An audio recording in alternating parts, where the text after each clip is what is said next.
Jadi sugesti ketika kita masih bayi itu akan mempengaruhi pondasi identitas kita, topeng utama kita. Tapi kebanyakan orang mendekati letting go dengan mental peperangan.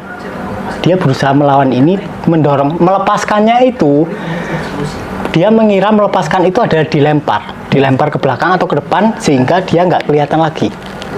Akhirnya dia semakin merasa terpisah dengan emosinya, dengan lingkungannya, dan lain-lain. Karena dia berusaha memisahkan diri dari objek emosinya. Sedangkan di pendekatan yang benar adalah tidak berperang dengan emosi atau pikiran apapun.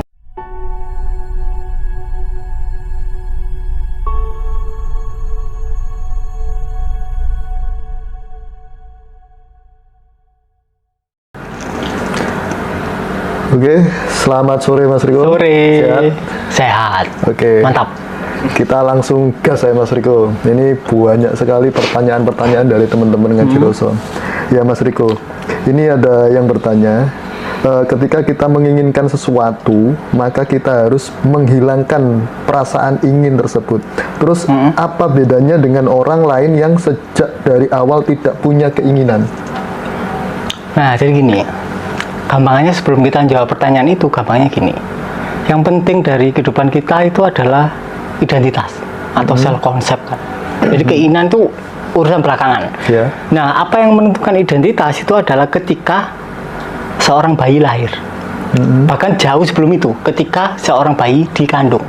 Ambillah contoh misal Mas Rosi misalnya, sama istrinya hamil. Kemudian ketika hamil, Mas Rosinya selingkuh. Nah, respon istri itu akan beda-beda.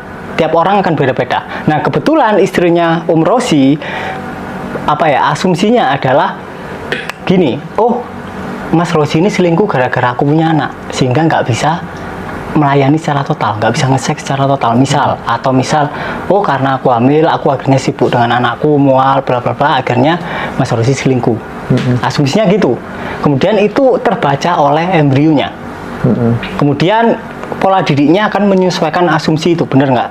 Ya kan. Kemudian ibunya akan mendidik anaknya seperti anaknya itu merupakan manusia yang kurang diinginkan oleh dia, ya kan? Kemudian dia mendapatkan kesan, oh berarti aku bukan bagian dari keluarga ini, I don't belong, ya kan? Kemudian ketika semakin remaja identitas itu tambah kokoh, kayak kita membuat pondasi. Kemudian muncullah perasaan dan pikiran susulan yang merupakan pikiran itu dan perasaan itu adalah pemicu dari pondasi sebelumnya, yaitu self concept-nya atau identitasnya. Kemudian ketika pikiran dan emosi ini tidak disadari, akhirnya looping. Kemudian looping, akhirnya bisa sebenarnya tebak. Ketika dia remaja atau dewasa akan mulai muncul urgensi untuk mengakhiri hidupnya. Akan mulai muncul perbuatan atau aktivitas yang ingin bunuh diri. Itu salah satu contoh. Dan ada banyak kemungkinan kasus. Bisa jadi ketika selingkuh, asumsi ibunya, oh aku kurang cantik. Bisa jadi kan? Oh dulu aku waktu sebelum hamil aku cantik, sekarang aku kurang cantik. Akhirnya aku kurang dicintai oleh suamiku sekarang. Otomatis anaknya kebaca secara kasat mata, kebaca bahwa oh berarti aku manusia yang kurang cinta. Kemudian bertumbuh dia akan susah dapat jodoh. Kalaupun dia paling didapatkan perlakuan cheating, hal yang sama dengan ibunya. Banyak variasi, makanya ketika variasinya banyak antara ibu dan ayah, maka karakter variasi di dalam seorang diri anak juga banyak. Makanya anaknya Rosi akan berbeda sama anaknya Mas Hendra, berbeda juga dengan anaknya Joko, berbeda juga dengan anaknya Mas Toyib. Pasti berbeda-beda. Karena varian karakter dari orang tuanya. Kemudian ketika varian dari karakter orang tuanya beda, otomatis identitas palsunya beda-beda kan, topengnya beda-beda kan. Nah sekarang gimana caranya ganti identitas ketika kita mengira bahwa topeng ini adalah wajah asli kita? Nggak bisa kan, susah kan. Makanya diperlukan upaya untuk melepas topengnya, diperlukan meditasi atau semacam letting in atau menyadari apa saja yang palsu. Jadi ketika kita rebahan nggak mengapain, itu pasti mulai muncul semua terkait identitas berupa pikiran, perasaan, dan lain-lain yang selama ini tersimpan dan looping di area tubuh kita. Kemudian ketika disadari, akhirnya kita mendapatkan momen satori. dimana kita mencari, oh ternyata aku yang ini asli, wajah asliku itu yang ini, yang kosong, yang bukan identitas. Nah, ketika kita bisa stay cukup lama lah, setidaknya seminggu atau 2 minggu di momen kesadaran, di momen satori atau di momen kekosongan itu, baru kita bisa ganti identitas. Istilahnya yang sebelumnya kita kesadarannya itu lokal atau fokus, kita open dulu, kosong dulu, baru kemudian kita bisa mengganti identitasnya. Tapi kalau langsung diganti itu pasti akan susah. Berarti butuh waktu ya. Berarti pondasi terkuat itu ketika kita masih di dalam rahim seorang ibu. Itu apapun yang terjadi di luar itu sangat mempengaruhi. Sangat mempengaruhi hasil dari anak kita nanti. Ya. Atau contoh kedua gini lah. Misal seorang ibu misal hamil. Nah, ayahnya ini stres dengan kerjaan, kemudian melakukan KDRT. Ibunya ditonjok ini. Nah, kemudian ibunya ini kan rasanya nggak enak kan, sakit kan, kemudian ibunya pura-pura sakit agar tidak ditonjoki orang tuanya. Nah, kemudian itu berangsur, kemudian itu sebelumnya ada anak pertama misal. Kemudian anak pertamanya juga membuli adiknya ini yang baru lahir karena iri dengan kasih sayangnya ibunya yang sudah pindah kan. Ketika anak pertama kehadiran anak kedua, biasanya kasih sayang ke anak pertama agak berkurang. Intensitasnya pindah ke anak kedua. Anak pertama iri, kemudian mulai menggoda-goda atau misal tiba-tiba menggigit hidung atau apa, akhirnya anak kedua merasa terbuli. Kemudian dia pura-pura sakit, sama polanya sama kayak ibunya. Kemudian di kemudian hari semakin remaja dia mempunyai banyak penyakit. Ketika didatangi kakaknya, tiba-tiba dia sakit, kecelakaan dan lain-lain. Ini banyak, itu kasusnya banyak, pengaruh. Berarti sugesti itu kuat sekali ya untuk menjadikan sesuatu yang misalnya itu tidak harus akhirnya di kemudian hari menjadi sebuah kenyataan. Seperti itu ya. Jadi sugesti ketika kita masih bayi itu akan mempengaruhi pondasi identitas kita, topeng utama kita. Our mask. Oke. Ini sangat menarik. Lantas ini ada second question.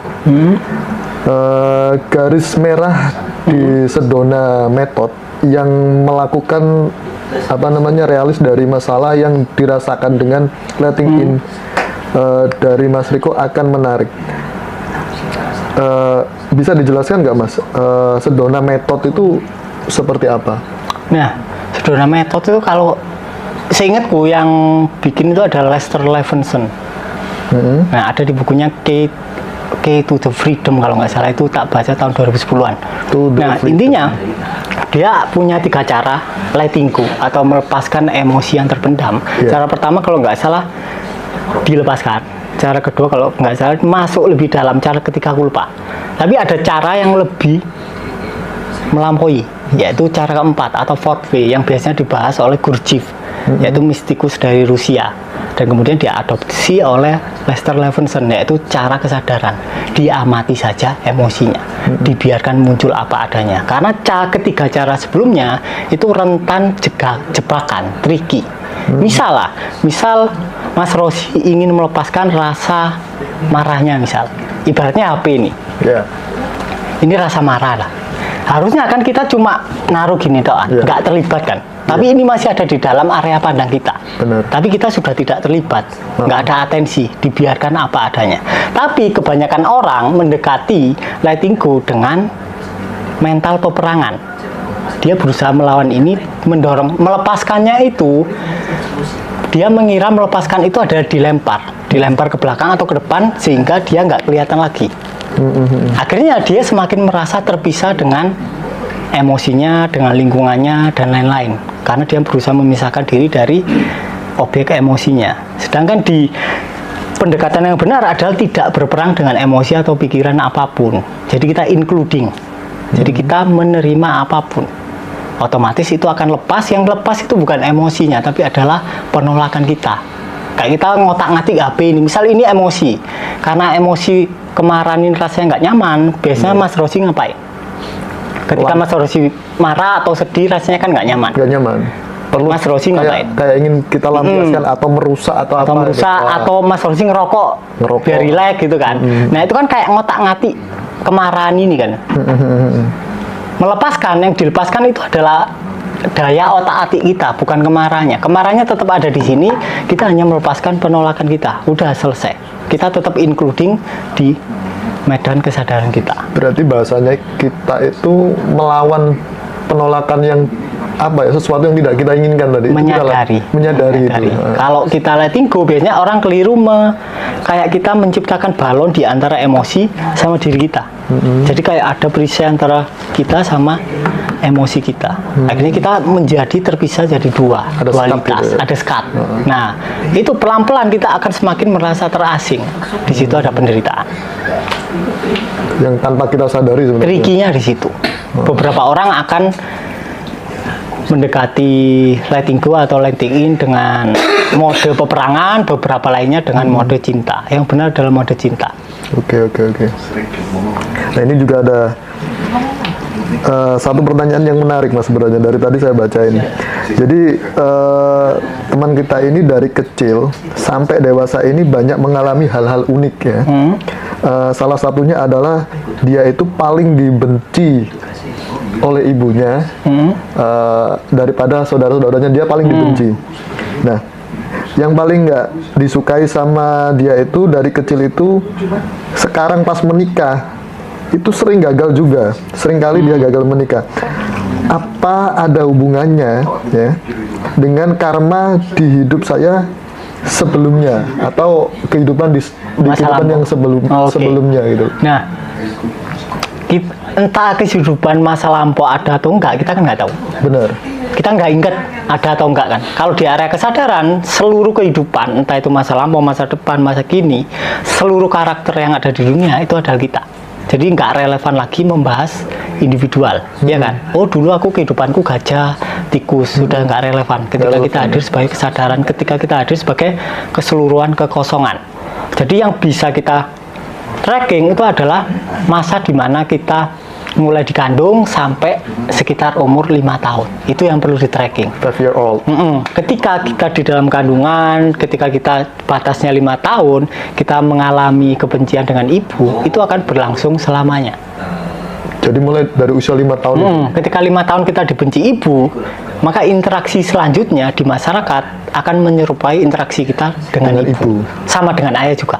Karena interaksi manusia yang pertama adalah dengan ayah, ibu, mungkin kakek, nenek kalau serumah, atau mungkin saudara kita, saudara seperibuan, saudara kandung.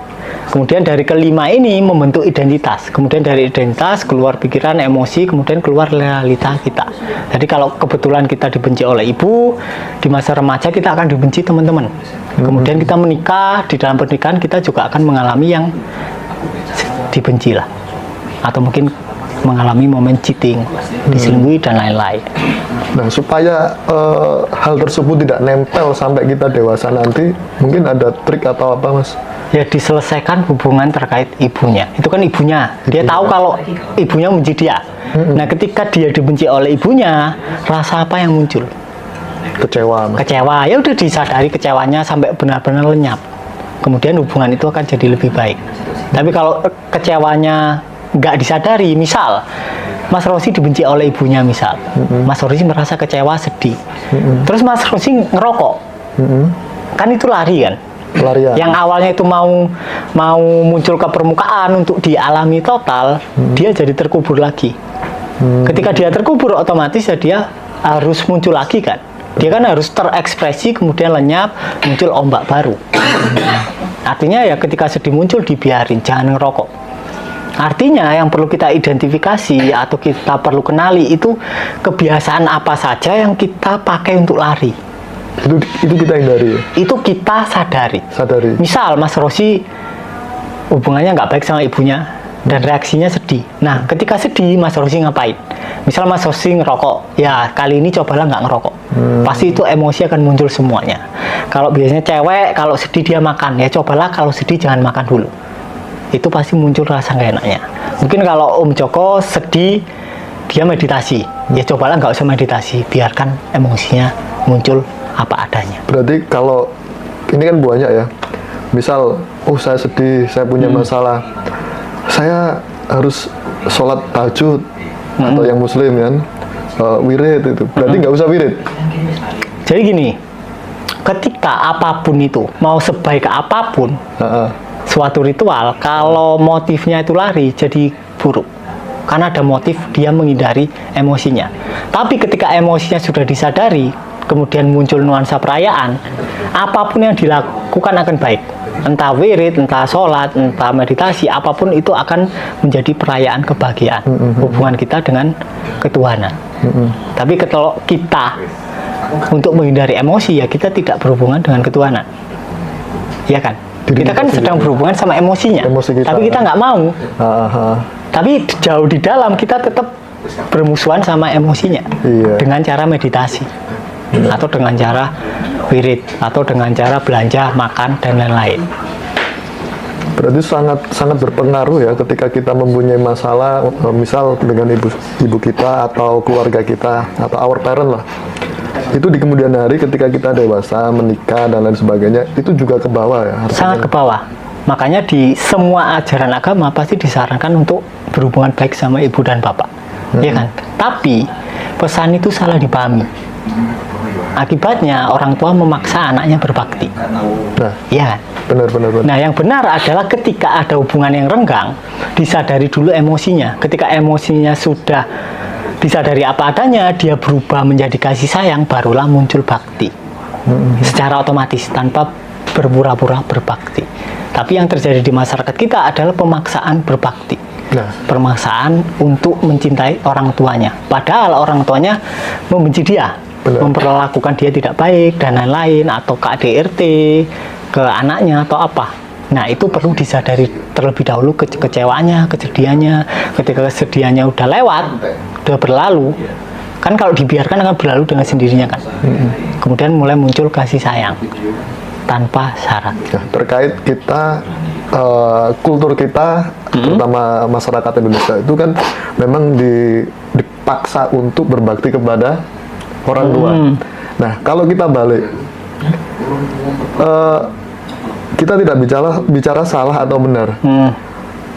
Posisi orang tua yang baik menyikapi anaknya itu seperti apa? Karena selama ini kan pasti anak yang dikambing hitamkan, misalnya anak selalu salah karena orang tua itu tanda kutip maha benar gitu. Nah, itu dari Mas Riko untuk semua orang tua yang ada di Indonesia itu seperti apa, Mas? Jadi gini, posisi yang harus kita ambil adalah, pertama adalah kita sama-sama manusia.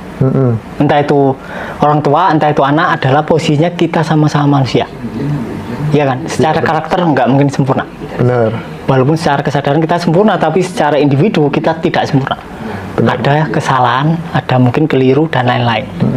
Dan itu tidak menutup kemungkinan orang tua juga bisa keliru. Salah atau Iya kan? keliru ya. Ketika kita sama-sama memposisikan sebagai manusia, hubungan akan terjalin dengan baik. Tapi kalau kita memposisikan, oh karena aku orang tua, aku nggak bisa salah nih. Nah, itu yang terjadi kan seperti itu. Nah, yang salah ya berarti anakku. Nah, di situ akan terjadi hubungan yang tidak seimbang, Tidak harmonis akhirnya. tidak harmonis. Orang tuanya akan memberikan aturan-aturan yang ketat, anaknya akan merasa tidak bebas.